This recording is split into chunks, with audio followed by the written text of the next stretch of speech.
but now that I'm an adult, I'm too like regulated. I'm more like, that's Well, I keep telling Claudia and Mrs. Ogre, it's like I'm more emotional than both of you put together. yeah, and add me in there, and you're more emotional than the three of us. Exactly. It's like I'm supposed to be the guy with like, I have no emotions. I'm a man's man, but no, I'm way more of an emotional bitch than all three of you.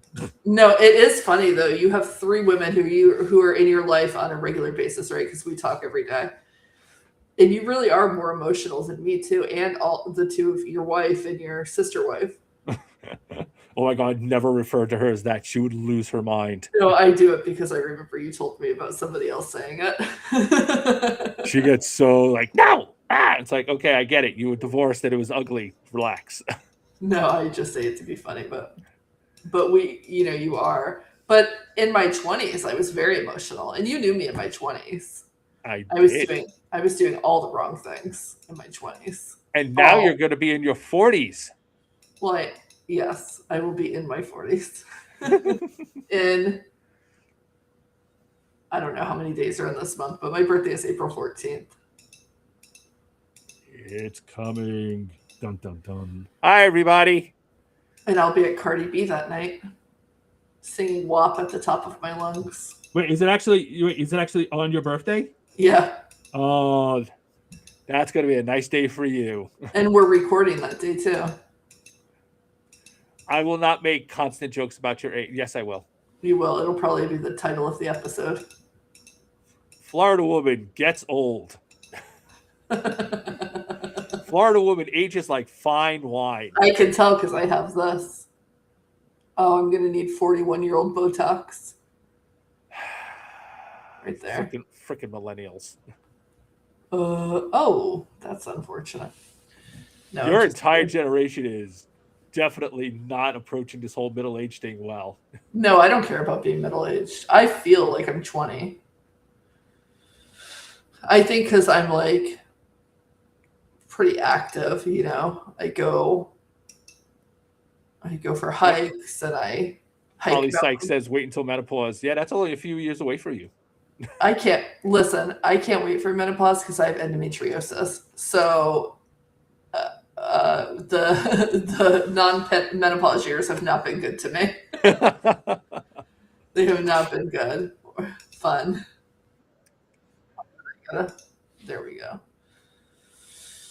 Yeah, the non-menopause years have not been fun. So happy not to be a woman.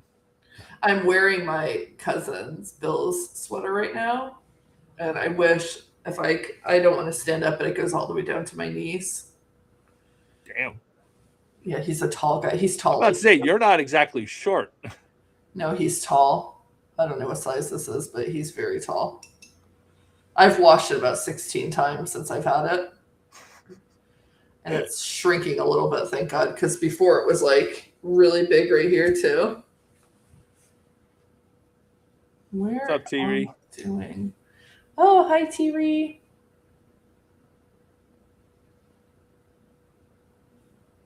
All right. So we're not doing like the standard intro today because this is technically not a podcast episode. We're not recording this for like next week or tomorrow. This is a Q&A type of thing. So, wait, aren't we publishing the episode on Wednesday? No. I mean, I guess we could. I mean, I'll be driving on Wednesday, so I can publish it Tuesday. Yeah, just so that people who aren't here can just listen to it then. True. We don't miss a week. Welcome to this special episode. No. Yeah, there you go. Let's see if you can ad-lib it. Ad-lib it, yeah, wing it. I'm sure that won't be a complete sloppy mess.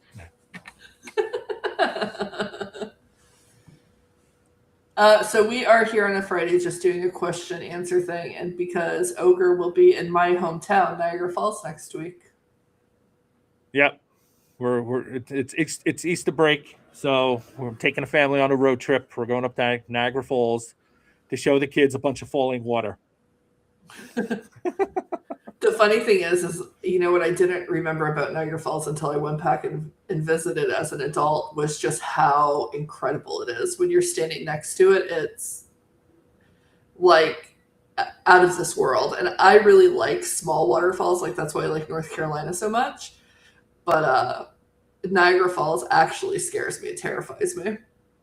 Yeah, and people go over, try to go over that in like barrels and like little boats and stuff. It's like you must be out of your goddamn mind. Not the American side though. They tell you when you go on the Cape of Winds tour, if you're going to go over the falls, don't go over the American side. You'll die. Wait, is it safer to do it on the Canadian side for some reason? Yeah, there's more rocks on the American side. Of course, the American side's more deadly. I have to take my hood off. I'm too covered up. I'm starting to get claustrophobic. You gotta get yourself a hat. There we go. Had to fix the hair. Okay. All right, we got 64 people in here. Yeah, I think we're good enough. All right. Welcome to this special presentation of the Sort of Opinionated Ogre podcast. We interrupt our regular scheduling schedule, our regularly scheduled schedule. We are recording this on Friday, March 27th. We're not doing a regular episode next week. I will be taking the family on a road trip to Niagara Falls.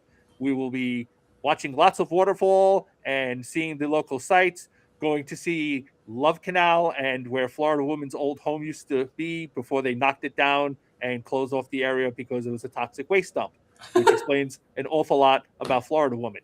So, like why I live in Florida. Yeah, you went from one toxic waste dump to another. That's true. Good job. So today, what we decided to do, because Miss Florida Woman here has had increasingly difficult times with her son in the Florida public school system, and she just this week withdrew him from the system so she can homeschool him. And we decided that, you know what? Maybe we will have like a whole Q&A thing. You know, I will ask her some questions. She'll give the answers.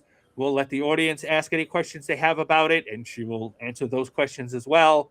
And we can get a peek inside the Florida school system, how it fails our children, and, you know, what to look forward to with a special needs kid and public school systems and how they fail pretty much everyone they possibly can, especially in Republican-controlled states.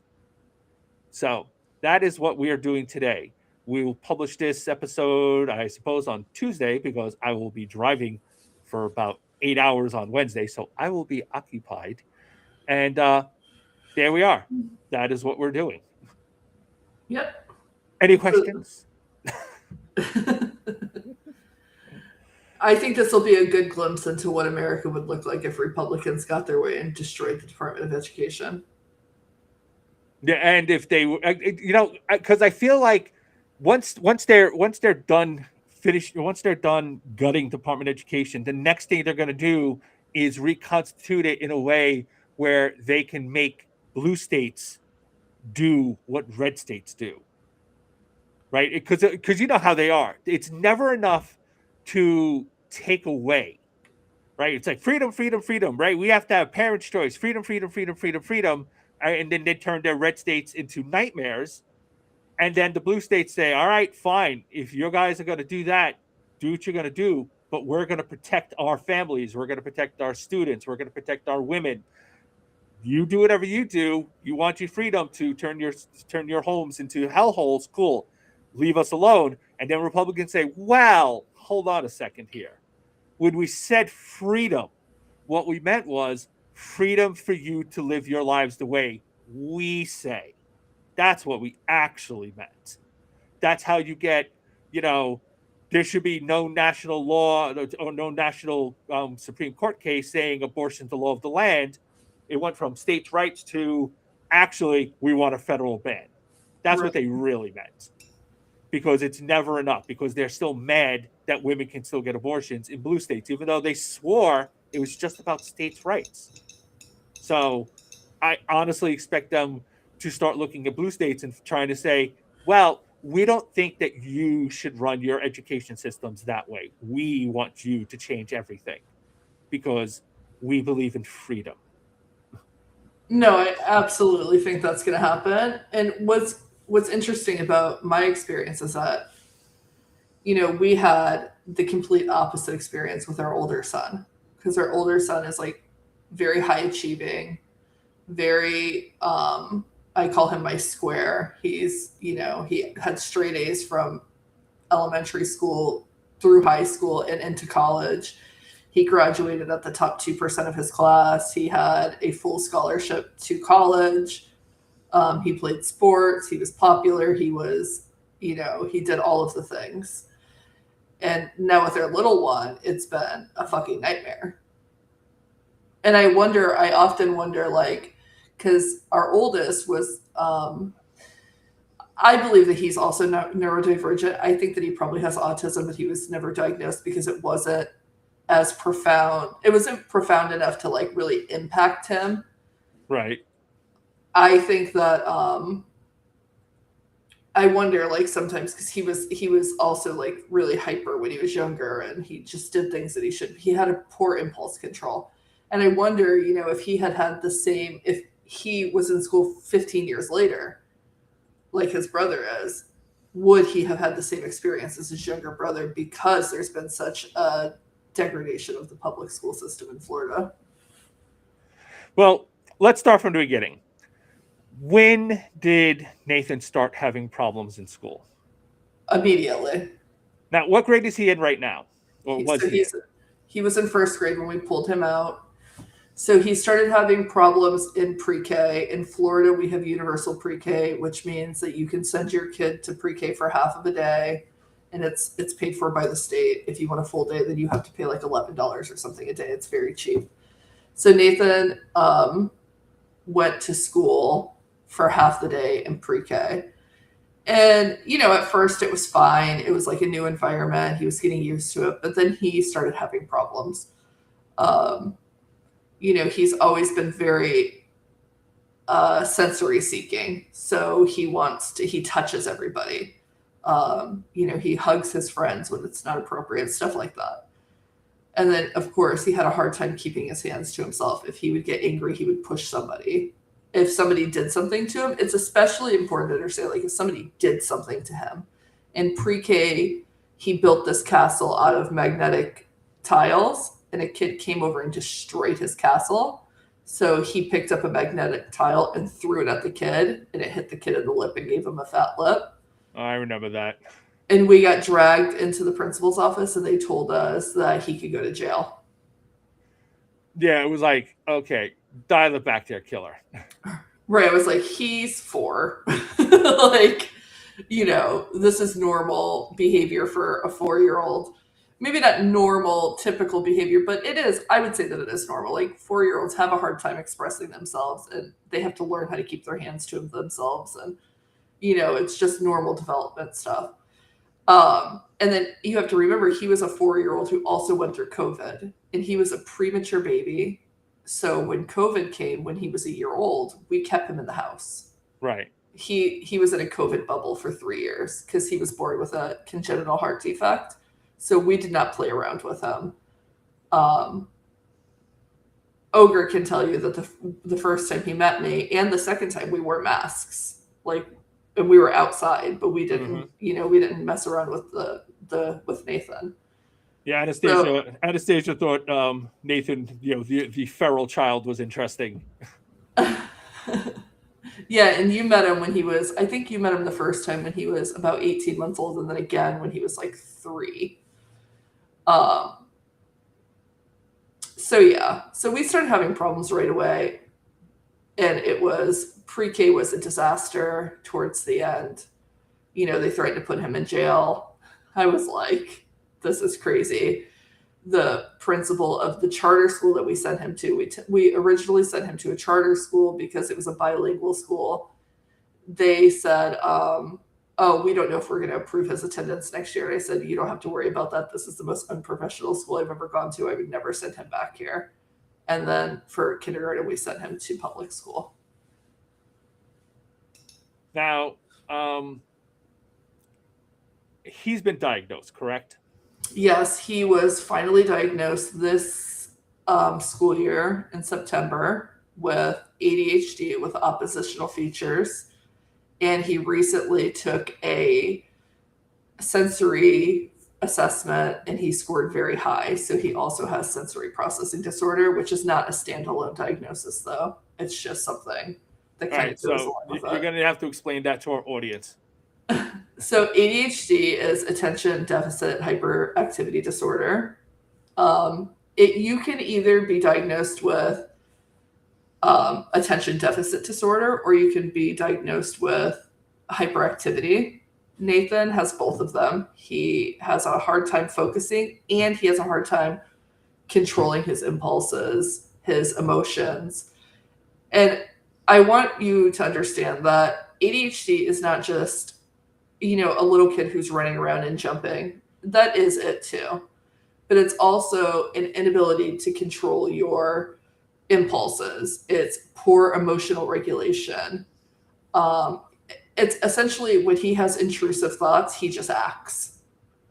He acts on all the intrusive thoughts and the words. Recently he said, when people get old, they get more stupid. He's like, they just believe everything they hear on the internet. Grandma believes everything she hears on the internet. And I was like, oh no, did you just call your grandmother stupid? But it's just like diarrhea of the mouth. And then oppositional defiance disorder is problems with authority. He gets it's like if you see a button that says do not press, he has to press the button. He actively doesn't follow the rules intentionally because that's what gives him the dopamine in his brain. Right. So that's very hard. And then a sensory disorder is just kind of like your inability to it's like when you have a problem with touch and feel and smell and stuff. So for him, loud noises are really hard for him. Crowded environments. He's always hated the sound of babies crying. He is always seeking sensory, I don't know how you say it. Sensations. Oh, sensory input. Yeah, so he's constantly touching. He's always hugging people, or he wants to be hugged, and he jumps on you. He doesn't really think much about like his hands. He's seeking those feelings. So, we hug him really tight when he's overwhelmed, and we've tried a weighted blanket. That doesn't really work, but stuff like that. So he's a neuro soup. I call him my little neuro soup. So, have any of his teachers actually tried to work with him or tried to help him, or did they just like immediately label him a problem and just be like, this kid's a problem, I can't be bothered? So he's been in pre-K, kindergarten, and first grade. So he's had 3 teachers. Right.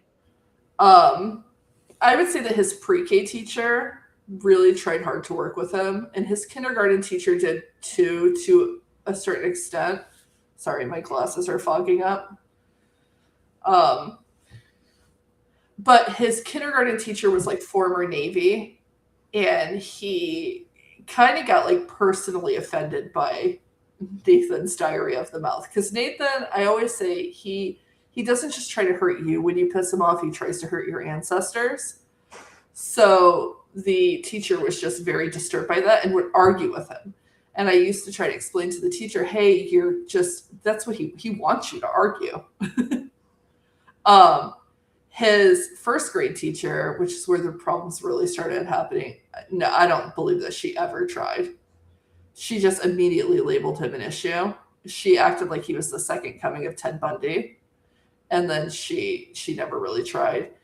And it's been hard because he's extremely intelligent. And I don't say that just as his mom. I mean, he's testing. His test levels are like off the charts. When he was in pre-K, he was testing as a second grader. When he's in second grade, he was testing as a fifth grader. Like, he's incredibly smart. But his emotional maturity is like a 4-year-old. Right. So, so the first one tried, the second one took it a little too personally. Right. The third one just wrote him off immediately.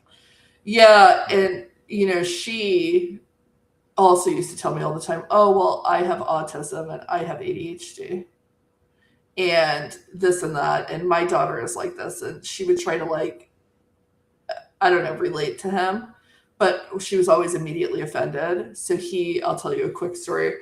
He caught a lizard, and him and his friend, they caught the lizard and the tail detached, okay? And the tail was wiggling on the ground. And he came home that day. He goes, oh my God, Mommy, did you know that when you catch a lizard, its tail comes off and the tail still moves? And I said, yeah, that's an evolutionary defense mechanism. The tail wiggles so it distracts the predator so the lizard can get away. And he goes, oh, that's so cool, right? It's a science lesson. Right. The following Tuesday, his therapist came to pull him out of line to take him to go for his therapy session in school. And she told me that the teacher said, Nathan said, oh, look, it's a lizard. And she goes, don't touch the lizard. We don't want you torturing it like you did last week. And she said it's insane because, that's not really torture for the lizard. No. And another kid chimed in, yeah, we have to respect all living things. And I was like, okay, so now you've alienated him in front of his class. You've acted like he was torturing a lizard, which he wasn't. He caught it. And I don't know if anybody in here grew up in Florida. We all caught lizards as kids. And then you have a poor understanding of science. So I was like, for a kid who's struggling with peer-to-peer interactions, that was not the right way to address the situation. Now, you've mentioned that this particular teacher likes talking about how she drives a Cybertruck. So, obviously she's a moron. Yeah, she said, she said, I worked really hard. That's why I have a Cybertruck. And she also trauma dumps on the kids. She trauma dumped on the kids. She told them about a student last year that threw a chair at her. And then that kid got kicked out of school. And it turns out that kid had the same, she also had ADHD. And she was comparing my son to that student very early on. And the admin, the behavioral staff, was like, hey, you can't do that. You can't compare those kids. They're two different kids. Now, do you think that her problem was that he is a special needs kid, or do you think also the fact that he's obviously Latino with an obviously Latino last name had something to do with it? Man, I never really considered that it might be the fact that he's Latino. So I can't say whether or not that's true. Other people have said to me, hey, have you ever thought that, like, your Cybertruck driving teacher doesn't like your little brown son? And she's less understanding than if he'd been like, little blonde white boy with blue eyes.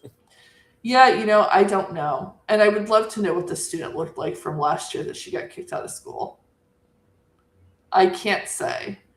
I can say that the behavioral stuff, even though I know some of them were conservative, they did not treat him poorly. So I know that didn't have anything to do with it. But with her specifically, I don't know. I don't know. I would hope that's not it, but it could be. And you tried multiple times to get him switched out of that classroom. 4 times. And the last time I asked, they denied it, and I decided that he was no longer safe in her classroom. So, when did you decide to pull him out, and what was the precipitating event? Was it just that last time, or was it just that was like the final straw? So he had 14 referrals this year. And what would a referral be? Oh, like what were they for? No, like what? Oh, a referral is like when you get written up at school. So it's like being written up at your job, and then you can be suspended for it. So he would get in-school suspension all the time, or he would be suspended for the day. And I went and I looked back through his 14 referrals just from first grade. And it was like aggression, disrespect. And the thing is that he had a 504 plan, and there was all kinds of things in his 504 plan. A 504 plan is a legal binding document. Yeah, I was about to ask you to explain what a 504 is Yeah, for the audience. so it's section 504 of the American Disabilities Act. Something Republicans desperately want to get rid of. Which is ironic because it was signed into law by a Republican. So it basically is a legal document that the school and everybody has to follow. And for him, it was a behavioral plan. And it allowed him to have breaks when he was getting overwhelmed because, again, he had sensory issues. If he was frustrated, he could go for a walk with staff. He was allowed to have like fidget things for his hands. He was allowed to stand up and write his work. He was allowed to, move around when he needed to move around because he has ADHD. And then he was supposed to get, because praise works really well with kids like him, and he was supposed to get like this mystery motivator, right? He goes, yeah, I was on task 60 for 5% of the time, so I was supposed to get my mystery motivator, but I don't even know what that is. I've never seen it. So she wasn't following his 504 plan. And just to be clear, this is a legal document. She has to follow it. It's not optional. It's not, well, if I get around to it. You could have sued. I could have sued. If you had a mind to do so. Yeah, I could have sued. And I said that to staff members before I left. I said, listen, I could have sued. I could take this all the way to court. I could get an advocate involved from the school district. I know that I could do all of these things. And they said you could, but I just chose not to do it because I just wanted to be done with it. I didn't want to be in a situation where he had to continue to go to this terrible environment. And the school knew that she wasn't good because they sent her for additional training. They brought somebody in for the district to help her with class management. So it wasn't. At that point, it's a toxic relationship, right? Because she's going to resent you and your kid. She literally told me that she was being micromanaged with my child. Those words came out of her mouth to me.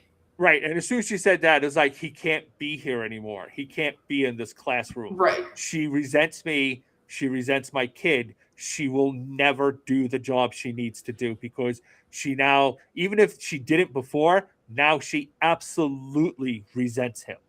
Yeah. And she stopped. We have Class Dojo, which is an app that you use to communicate with the teachers. I don't know if you guys use that app, nor we had something like it for when they were younger, and now it's there's different programs now.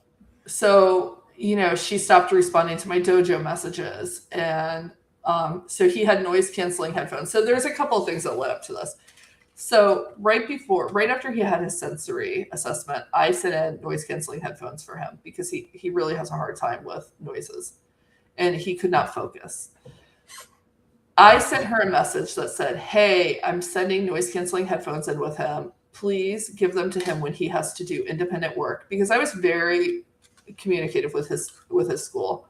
I mean, I was always emailing back and forth. I'm not a parent I want to be the parent that never talks to them ever. Right. I don't ever want to talk to the school ever. I think I had to get involved with my oldest at school 3 times. So that should tell you, it's very hands-off. But with him, I knew that he needed more. So I was constantly in touch. She stopped responding to me when I sent in the noise canceling headphones. I gave her specific instructions about when she was supposed to have them or when he was supposed to have them. And essentially she should control that. Well, she did not take them. And he was walking around school putting them on. And he again, because he has ODD, when somebody told him to do something, he put his headphones on and he said, my mommy says I don't have to listen to you. That's what my headphones are for. So I was getting messages like, hey, we don't know if he can have these headphones. And I'm like, well, what do you mean? Here's why does he have them when he's walking around school? Here is a screenshot of the message that I sent to his teacher explaining when he's supposed to have them. So, and I sent that screenshot. And it's very clear that he was not supposed to be in control of them. So why was he ever able to walk around school with them, right? Well, right before spring break, I got a phone call that a student reported that he said that he had RPGs and grenades and bombs. Okay. 7 years old. 7 years old. So his teacher, just to explain a little bit, a few months ago, and I just joked about this with Ogre, he said, oh, he was talking about TASR bombs in class, right? He got a referral for talking about TASR bombs. And I went into the school and I said, well, my son this was when he was 6. He's a 6-year-old American. I don't think that he has access to Russian nuclear weapons. Yeah, for our audience, a Tsar bomb, TSAR. Oh, is it a Tsar bomb? Well, he called it a TASR bomb. Right. It's the largest nuclear bomb ever detonated. Russia detonated one of them. It's absurdly large. It's impractical. But they wanted to show that, oh, Mother Russia has the biggest nuclear bomb. So they detonated it. And we never bothered trying to make one bigger because it's too large. Like it's impossible to deliver. So it's like, yeah, great. You made a bomb that you can't use, but cool for you that you made it. So, right. So he was talking about this bomb in class, and she was concerned he might have one. So I was like, he's 6. It's like even if a high schooler said, it's like, oh yeah, we're gonna come bring in my nuclear bomb and detonate it. It's like, yeah, I feel like you don't have one. Right. And I said, I said to admin, can we use a little common sense, please? And then she was complaining at his 504 meeting. Oh no, she didn't even attend his 504 meeting. Which she's kind of obligated to, but whatever. Which is, you said that to me, that she was legally obligated to attend his meeting. So she didn't attend it because she really didn't like me. And but another time she complained, oh, he's always making explosion sounds. And I said, yes, that's called stimming. That's how kids, like neurodivergent kids, self-regulate. I'm sure that Jordan does some level of stimming. Obviously, stimming is short for stimulation. It's a verbal tick. Well, it's not really a tick, but it's a sound they make and it soothes themselves. Like Jordan's verbal stims are more just like random sounds. Mm-hmm. It's not an explosion, but it's more like, it's like woo, wow, woo, and he just says he verbalizes. They're not really words, but they sound like words occasionally. For a while there, he was saying something that sounded like fuck, which was awkward because we had to explain to him in school. It's like, he does not know the word fuck yet. He's just making sounds.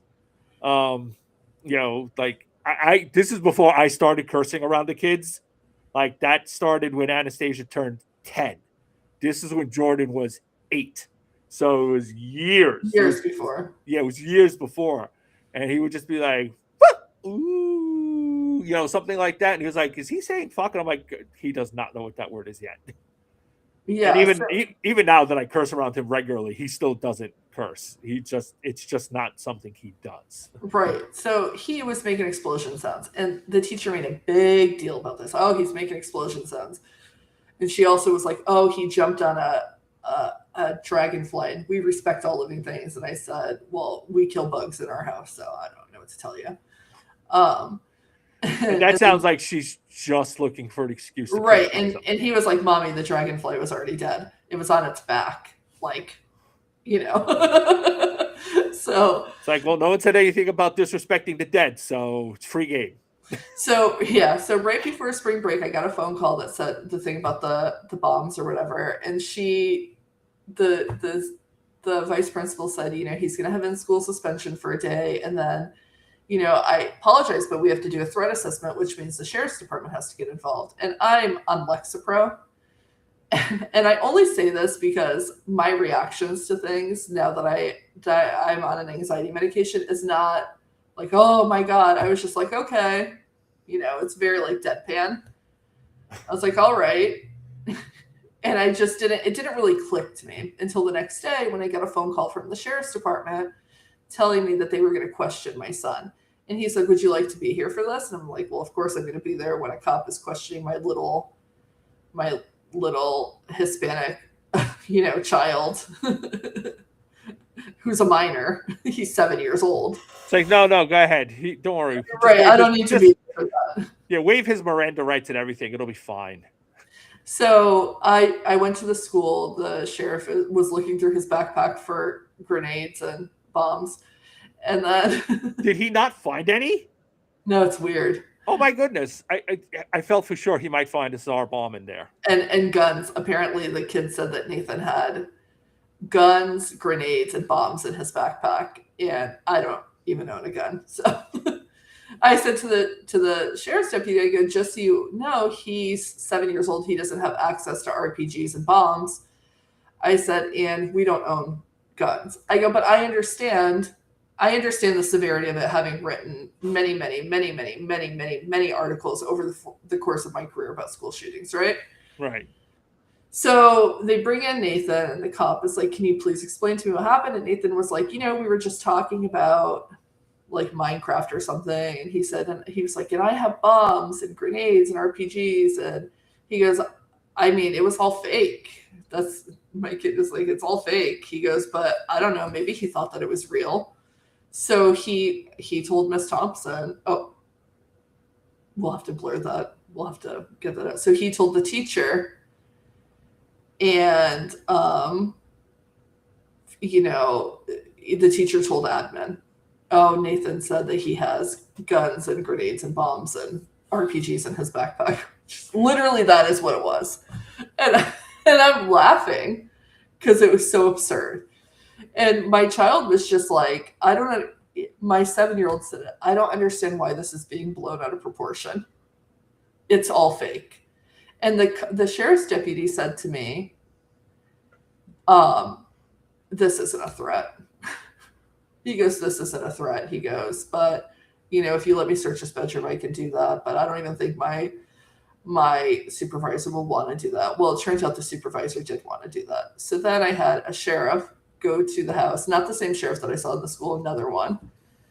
And he's searching through his bedroom. And he comes out and he said, yeah, no RPGs or bombs or guns. Shocking. I mean, it's so funny because I'm like, so anti-gun, though we did live in the same house with my brother for a while, and my brother owned firearms, but my brother has gun cases, biometric gun cases, so you can't get into them. And our kids never saw, neither my brother's kid or my kid ever saw the guns, because he was in the military, and he's not a doofus, he's not a Trump supporter, so he knows how to handle his firearms. He doesn't leave them out because you got to see them if you want to have them. No, not at all. They're for display. Yeah, he comes home and it goes right into his gun case, or gun safe. So, whatever. I sat with it for a while. The vice principal said, I agree that it's blown out of proportion. She goes, but in this day and age, and I understand that. I want everybody to understand that. I understand that. We live in an age where a 7-year-old student in Virginia shot the teacher. You know what I mean? Right. I get it. But we're talking about my special needs son who has ADHD, who everybody at the school understood has poor impulse control, is obsessed with World War II, He can give you more facts about World War II than probably the two of us combined. In fact, one time he was like, casual Nazi Germany. And I said, whoa, we can't ever say that.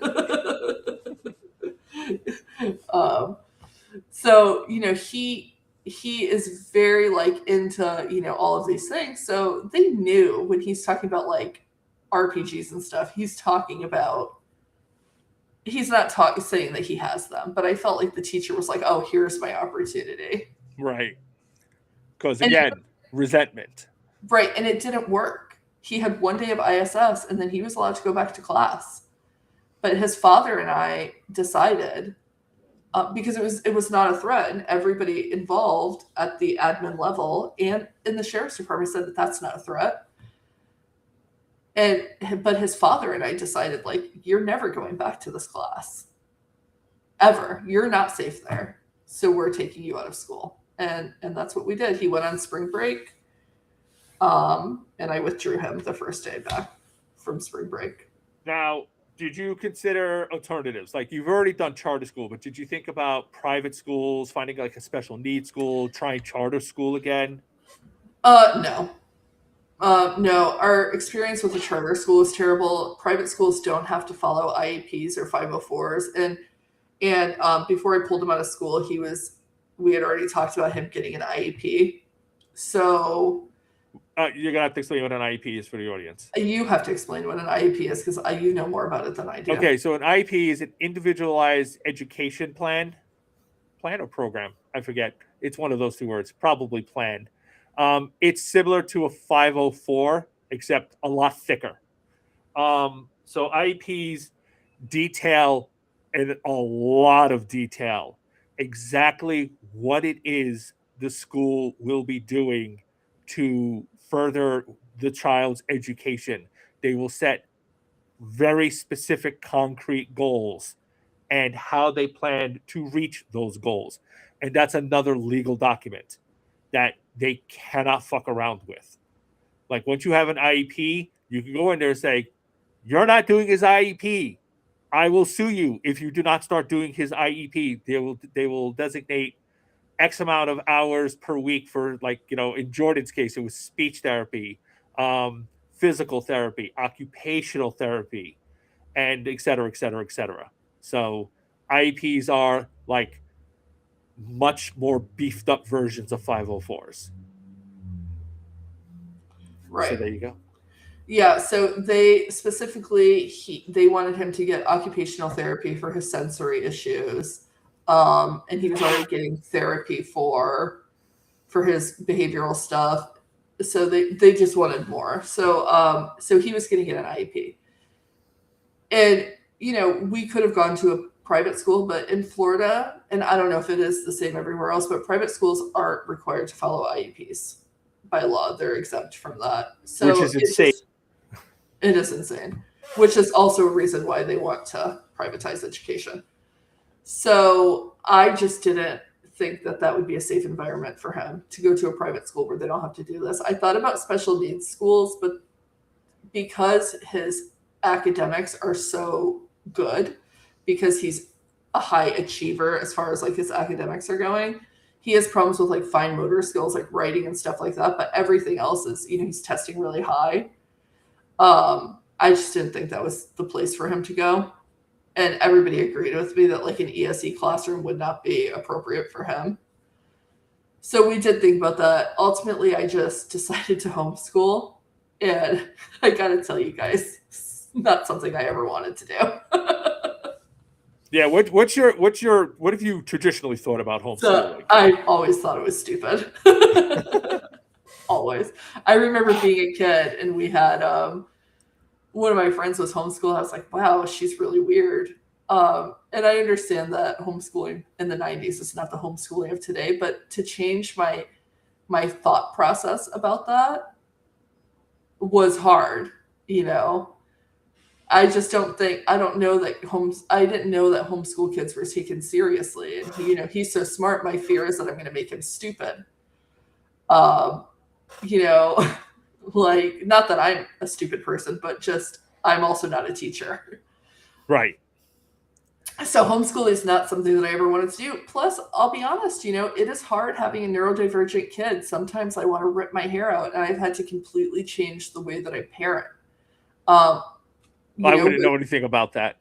With my older son, one time he yelled at me, and I took the chancla, and I went after him. Chancla is sandal. It was like he feared the chancla. And those of you who are Latina might know what I'm talking about. Yeah, I don't know anything about that either. I'm Italian.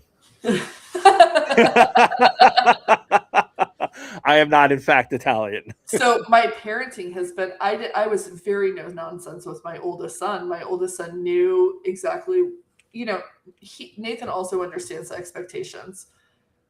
But I was very strict because I was 19 years old when I had my oldest. And I didn't want to be, like a scumbag parent just because I was young when I had a kid. You know what I mean? Right. It's like, well, I'm a kid myself, so I don't actually have to do parenting because I'm still a kid. Which happens all the time. And a couple of people like that. Yes. which happens, more often than, not. So I was always like, my goal was to raise a kid who was, successful and a good person. And it's the same with him, but I always considered like public school is a way to do that. In public school you get all of these things, and it was for our oldest son, but for our younger son it's been terrible. So I never wanted to homeschool ever. And you need a break from your little spicy neuro soup. And now I have no breaks except for podcast days. And not for nothing, I'm taking care of my uncle who has cancer. So, for example, on this coming Monday, I'll be at Moffitt Cancer Center. I won't tell you which campus, so you guys can't stalk me. But I'll be at the cancer center for 14 hours. I have a lot going on.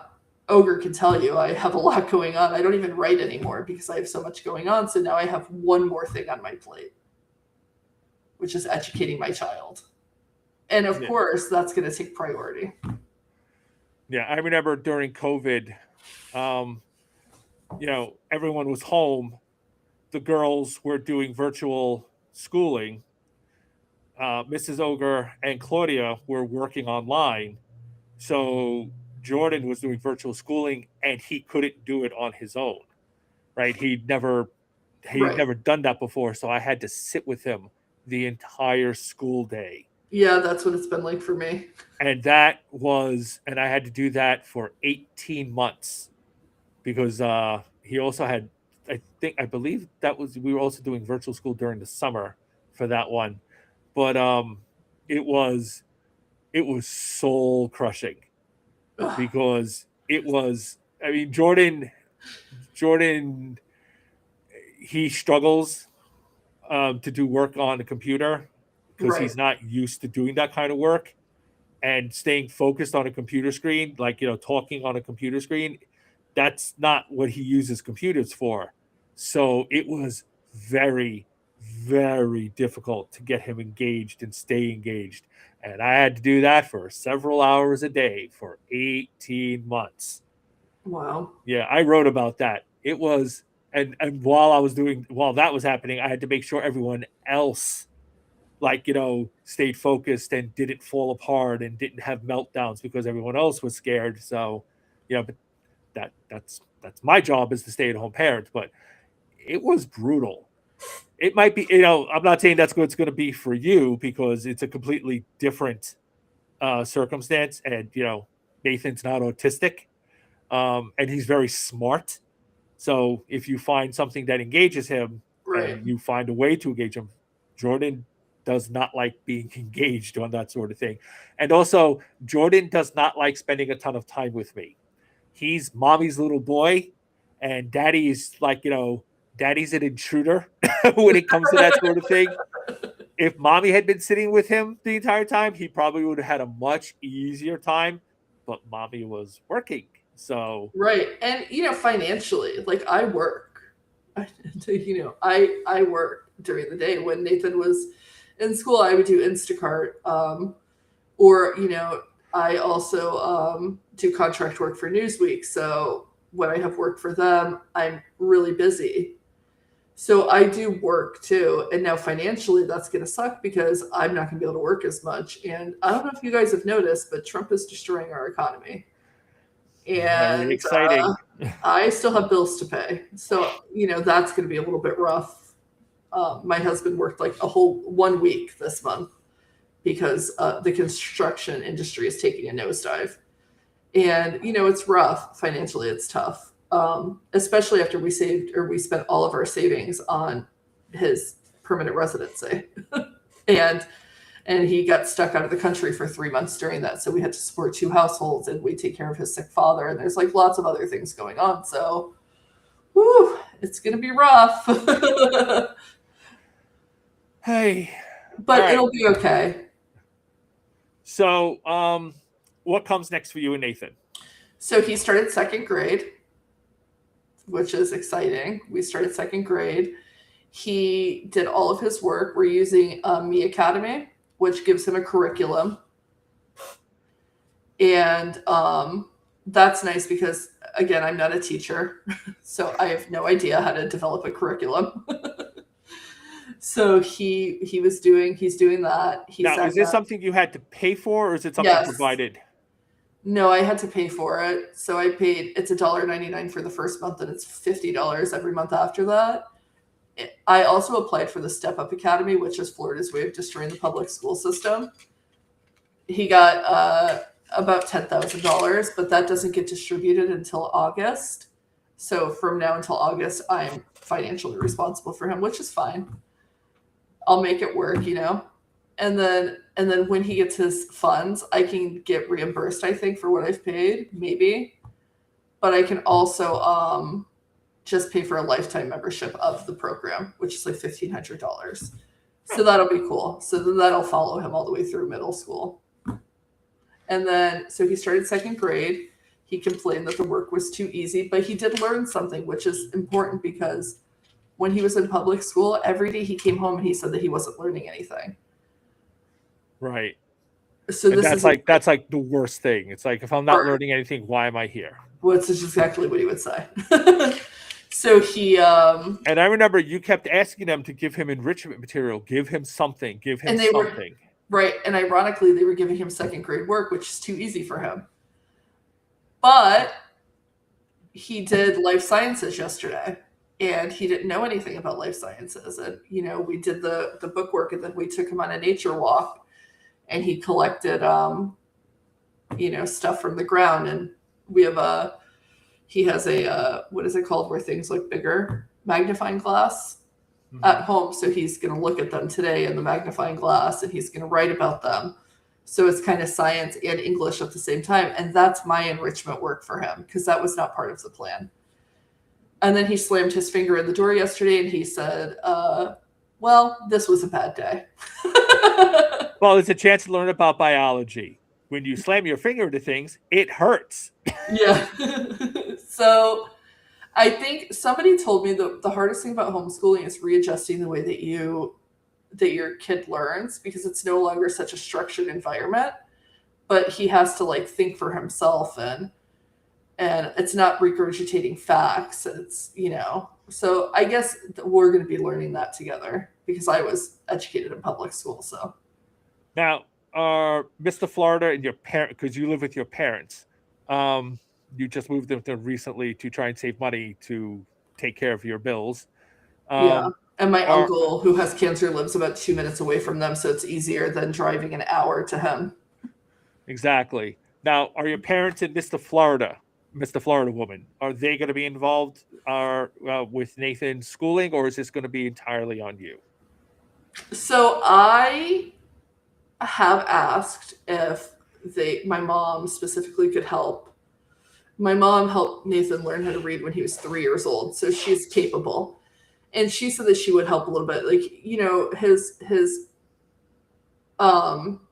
program is on the computer, so he can do it himself. She just has to keep him on track.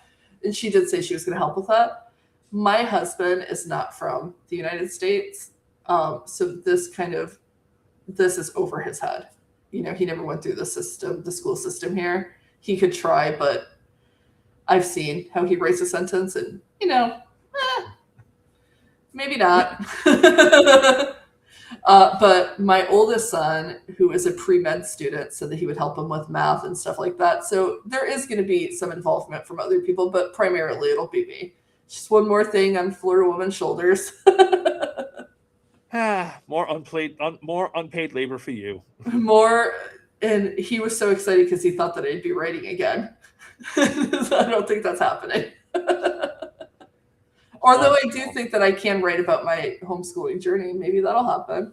I mean, you should, if only to explain to people you should not be doing this for fun. Right. So primarily it's going to be me. And I'm ready for it. Got my Lexapro. Now, is this going to be a long-term thing, or are you hoping that in a couple of years, 3 or 4 years, that Nathan's going to be able to better regulate himself and that you'll be able to put him back in the regular school system? I would really hope that he would be able to go to middle school. Number one, because I don't know froze up there, Florida woman. Florida has officially frozen over. Give her a couple of seconds, see if she comes back. Hi, everybody out there in La La Land. How you doing today? Technical difficulties. Man, this has been happening every single time, except I'm usually the one that freezes, not her. What's up, Eric? There you are. Oop, Okay. you're back. Am I back? You're back. Okay. Okay, cool. We got put off at middle school. Yeah, so I would hope that he would be able to go to middle school because I think that middle school is really important. It's an important experience for kids. And I really do want him to have some of that school experience. It hurts me that he can't experience school the way that his brother did or the way that I did. And I would like him to be in the IB program like his brother was so that eventually he can get a full ride to college too. Because I like, college is not a choice with my kids. You have to go to college. And if you can go to college for free, we love that. Because what they're charging these days is definitely a scam. I don't want my kids to have student loans. So, I'm hoping middle school. We'll see, though. I mean, he's already starting second grade, so it's what, March? I don't really know how that works from transitioning from homeschooling to whatever. So Patrick, yes, I have looked into virtual online programs. So in Florida, there's FLVS, Florida Virtual School. I could have done that. I chose not to do that because, I wanted to try the more traditional route with a different.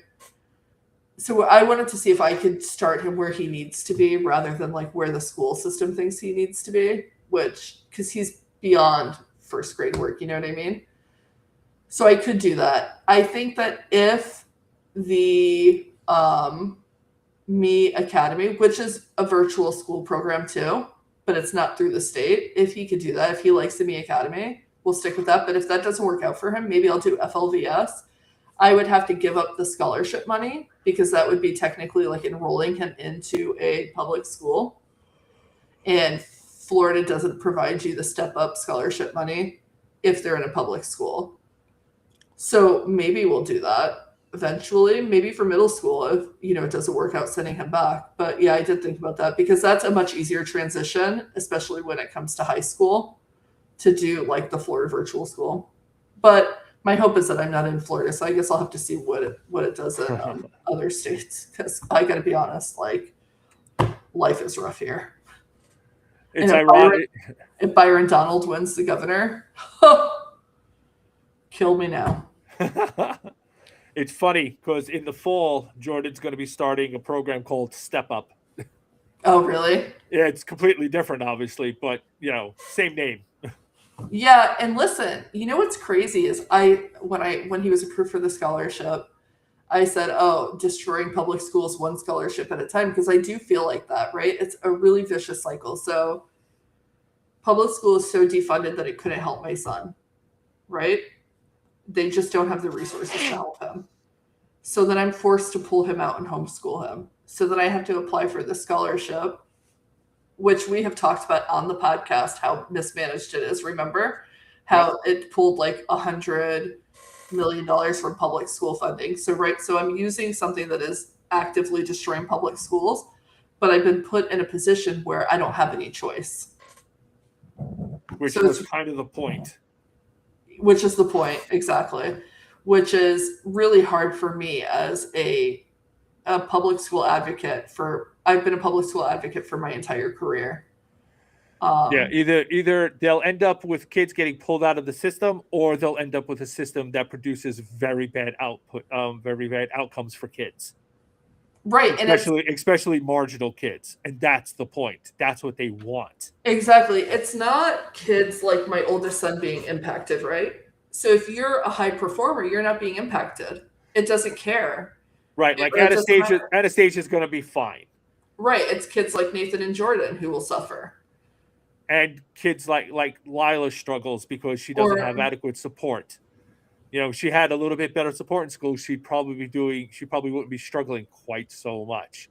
But it's not fully there because we've had Republicans running things for a while, and previously, it's not terrible, right? The system's pretty good, but if it was a little bit better, she would have had better support.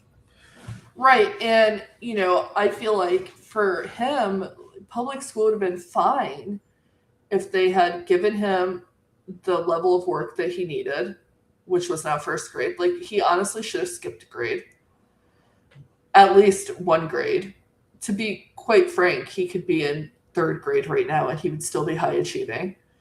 And if they weren't just so discipline based, like, the worst thing you could do for a kid who has ODD is discipline them, because then they melt down. You have a kid who is not regulating well, and your go-to is, oh, you're being punished. There's a reason why in his 504 plan it was, it literally said praise him for everything that he does if he's doing it. Good job sitting down. Right. Good job staying in your seat. Good job working on that. Good job being quiet. Like, praise where you can. She was supposed to do that, and she never did. Right, because she'd probably decided in her head, well, I don't need to do that because he's old enough. I shouldn't need to do that. Also, he's a problem child. So she literally said, "Oh, I feel like I have to walk on eggshells around him." It's like, Well, but that's your job then. Well, like, why are you a teacher? Like, and I hate to be that person. I fucking hate that I've turned into the person who is like, why did you become a teacher? Because I understand how spread, how like teachers are spread very thin, and a lot of things are not their fault. But this is her fault because she chose to become a teacher and she decided that she didn't have to follow the 504 plan. Right. Or his behavioral plan. You know what I mean? Like, you can make choices. Like, you're just shitty. And it has nothing to do with teachers in general. It just has to do with her specifically. Like, you chose to become a teacher, and then you're like, oh, well, I'm being micromanaged. Well, you wouldn't be micromanaged if you're following the 504. Right, and that's all on her. Oh, the petty side of me wanted to keep him there just to torture her. Right, but that wouldn't have been good for him. It wouldn't have been good for him, so I didn't do it. But the petty side. It's like, what? School year's not too far from being over. Maybe you should just suck it up for a few more months and live with the results of your incompetence. Right, 9 weeks. But when we pulled him out, his behavioral therapist was sobbing. And she said, this teacher has now been the reason that two students who I love are not here anymore. And I'm like, well, at what point is admin going to go, hey, you suck? Right. But they can't because there's such a teacher shortage. And that's the position that Republicans have put us in. So Becky in Florida says, I had to pull my son out of Florida Orange County's public schools in middle school and use the step-up scholarship for neurodivergent kids' unique abilities. That's what I got. Because I couldn't get support for him and he literally couldn't read by 8th grade. He's in a very small private school for kids diagnosed with learning disabilities and now is in 9th grade and flourishing. Oh, I love that for you. So that's awesome. For those of you who don't know, Orange County is one of the few blue counties in our state. It's the Orlando area. I love that. I wish that I could have done that for him. Well, hopefully by the time he gets to middle school, you'll be able to. I hope so. Yeah. And I will say, it's really tough because the step-up scholarship for kids with unique abilities is a blessing, but it is a blessing at the expense of public schools. Right. And that it's such a hard thing to reconcile. Yeah. If they just put the effort into the fucking public schools, they wouldn't have to do the scholarships. Exactly. Just take all of that money and put it into public schools, and we wouldn't need this. But, they don't want to. And a lot of this money for this scholarship, so Becky is using it for, this specific school, but a lot of this money is going to, guess what kind of schools? Charter. And specifically religious charter schools. Right. Let's teach those kids evolution is fake and get them on Jesus made the world in 6 days. That sort of nonsense. It's so funny that you say that. I'm gonna hold something up on my phone just so you guys can see. I'm gonna tell you. So at the house that I lived in before, which I'm actually at right now to record the podcast, it's my brother lives here. We had a neighbor who does homeschooling, okay? And the neighbors' kids do religious homeschooling. They're staunch Republicans. The wife works for a Republican state senator, state representative, or something like that. So it's very, very, very, very, very religious. And one time, Nathan, when he was about 4 years old, he was outside, and the little kid, we'll call him Little Timmy.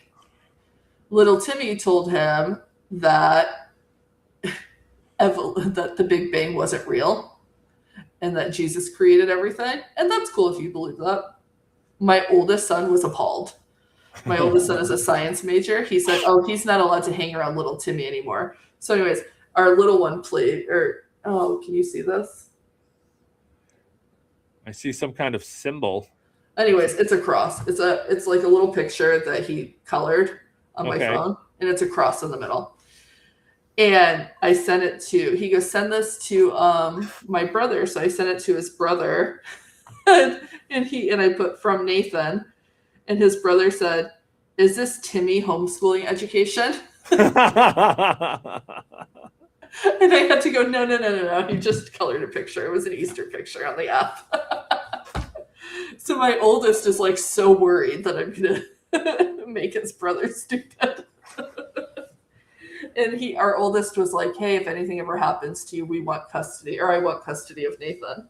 So now I have to like go do a living will, which honestly I should anyways. And Christina said, I can't believe admin wouldn't just switch his teacher. Sometimes a kid and a teacher just aren't a good match. Seems like a pretty simple solution. I agree with you. I asked for a new teacher 4 times. They were adamant that he had to stay in her class. And I was just like, I'm done with this. Hey. All right. Should we wrap it up? Yeah, I think we're done. So anyways, wish me luck, everyone. I'm going to need it.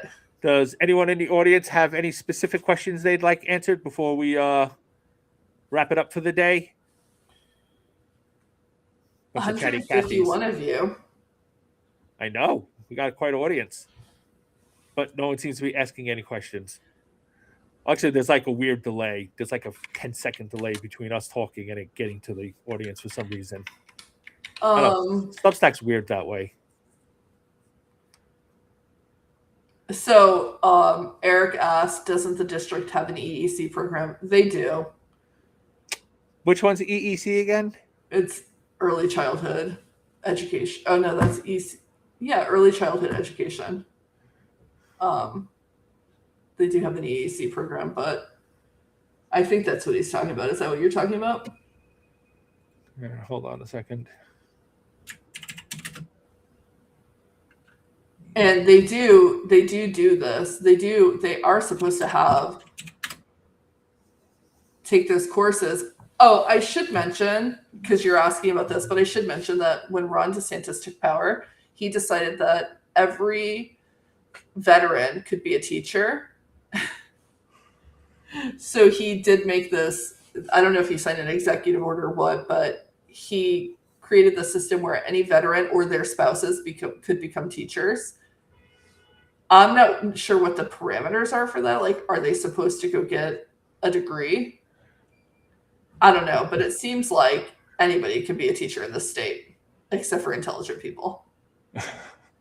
Are you trying to say our troops aren't intelligent? And I said, do you not love America? Which I thought was so bizarre because, as I've mentioned many times, my brother is a veteran. He was in the Army. He was with the 82nd Airborne. He was in infantry. And if you met my brother, you'd be like, yeah, he should be teaching kids. Even though he's like he's very smart. He actually has a history degree, and he's like really smart, but he's just like very militant. And you'd be like, nah. And him and Nathan actually always butt heads because he's very like no nonsense, and my son is, he loves to fuck with a person who's no nonsense. It's like, my latest victim. So just think about that. We have a teacher shortage, and he decided to solve the teacher shortage by allowing anybody who's a veteran or their spouses to become teachers, which I think is how we got his first kindergarten teacher, because he was a veteran. And of course, the goal is to give them a subpar education. Yeah, I mean, really, my biggest concern with all of this is that I know that a lot of kids are being impacted this way. My concern is that it's going to spread across the country, and then more kids like him are going to be impacted or have to leave school. And what is that going to do? Sure, like I'm going to make sure that he gets all the socialization that he needs, right? I'm going to get him I'll do a homeschool pod as long as it's secular, and I'm going to, get him into sports and stuff like that. But not every parent is going to be as dedicated. And, not every parent is going to do that. Not every parent is going to make it their sole focus, right? So what is going to happen? We're going to have a bunch of kids who don't have a proper education and who aren't able to function in normal society. And that's really scary to me, because I can tell you right now, and I'm his mom, and this is hard for me to say, but like if I wasn't so on top of things, if I just kind of let him be him, he would end up in prison. Like I could see a scenario where like, he got so he was so unregulated that he killed somebody. You know what I mean? And that's a scary thought, but the reality is that, he has an actual neurological disorder. And unlike, I know like a lot of school shootings have happened, and they instantly are like, oh, he's autistic. And the rest of us are like, autism doesn't make you violent. You know what I mean? Not. You know what I mean? But with ODD, especially, like he has a problem with authority, and he doesn't like rules, and he doesn't like listening to authority. So there is a situation, and he has poor emotional regulation. So there's he could become violent. And, we're doing everything that we can to help him be emotionally regulated. But like, what if I wasn't doing that? Like, What could he become? And like, that is a really scary thought as a parent. And what's scarier is that there's other kids like him who are not getting the attention or whatever, or anything. Right. And schools traditionally can help and step into that role if the parents can't, because, not for nothing. It's like, oh, we'll blame the parents. It's like, what makes you think parents are equipped for that sort of thing? There's, if the parent is just an average person and they're working full time, et cetera, they won't necessarily know how to deal with that sort of thing. Right. It's like, that requires some specialized attention. And if no one's there to help them and they don't know what to do, it's not a matter of them failing. It's a matter of they were set up to fail. It's like, if you don't know what to do, how are you supposed to do it? And if there's no one to help you move along that road, you can't expect someone to manage a condition on their own with no resources. Right. And we are systematically, not we, Republicans, are systematically stripping those resources and then saying, oh my goodness, I don't understand. Why aren't these parents stepping up? It's like, what are you talking about? We had these systems in place for a reason, and you're destroying them, and then you're blaming. It's like, oh well, you should be individually responsible. It's like, but we were responsible as a community and a society to close those holes in the net, and now you're making sure those holes are as wide as possible. Yeah, and I am very fortunate.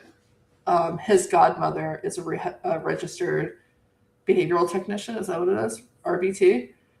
And she's going to school to be a BCBA. So, and she's very, very, very good at her job. She's very good at her job. So, and she likes kiddos who are like him, who are very unregulated, right? So I've gotten a lot of tips from her. So I'm very fortunate to have a big system of support. I have a lot of friends. I think Facebook created, I met Ogre through Facebook, and I have a lot of friends who have neurodivergent kids. So I learned how to, I have tips. They've given me many tips over the years, even though they didn't realize they were giving them. So, I can take all of the stuff that I've learned, but there's people in rural communities who have no support system, who've never heard of an RBT before, who don't have any support system, who live in communities where there's no health care because Republicans have cut health care, where there are literally no doctors for miles. A hospital is 2 hours away. So, of course, there's not going to be any resources for a kid with ADHD and ODD. You know what I mean? Right. So there's so many of these kids, and they are going to go out into the world one day, and these poor kids are going to suffer, and that really sucks. So, anyways, all right, let us wrap it up, everyone. Thank you for watching this special presentation of the Not Exactly Ogre podcast. We'll be posting this on Substack for the rest of the audience on Tuesday. We're not going to have a regular show next week because I'm going to be on vacation next week. It's spring break. I will not be writing. I will not be posting. I'm just going to be enjoying. Yeah, taking a mental health week, because God knows I freaking need it. And Florida Woman's going to be working with her kid and teaching him how not to be a sociopath in future society of America. You're welcome. She will be protecting us from her own flesh and blood by teaching him school stuff. All right, everyone, thank you for tuning in, and we will see you in 2 weeks. Bye, guys.